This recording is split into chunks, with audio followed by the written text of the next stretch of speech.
پاک بھارت جنگ کا ڈرامہ بے نقاب ہو گیا۔ پاکستان اور بھارت، پاکستان کی فوج اور بھارتی جو وزیر اعظم ہے نریندر مودی،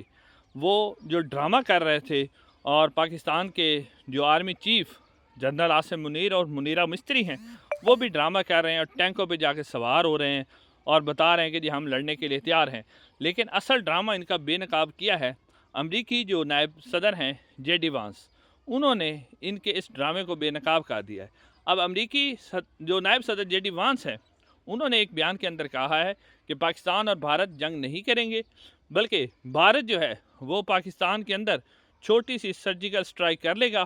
جس سے وہ اپنے عوام کو تسلی دے سکتا ہے، اور پاکستان اس کے جواب میں کوئی بڑی کارروائی نہیں کرے گا، صرف وہ اس کو تھوڑا بہت ریٹیلیٹ کر لے گا جس کا کچھ جانی نقصان نہ ہو۔ ناظرین، یہ ہے صورتحال، اور ہماری طرف ڈرامہ کیا جا رہا ہے کہ جنگ ہو رہی ہے، جنگ ہو رہی ہے۔ اصل میں ہماری جو فوج ہے، کیونکہ عوام اور فوج کے درمیان جو دوریاں ہیں وہ انتہائی سخت ہو چکی ہیں، لہذا ہماری فوج ان دوریوں کو ختم کرنے کے لیے سارا ڈرامہ کر رہی تھی، اور امریکہ نے ان کا یہ ڈرامہ بے نقاب کر دیا ہے۔ یہ ہے ناظرین تازہ ترین صورتحال۔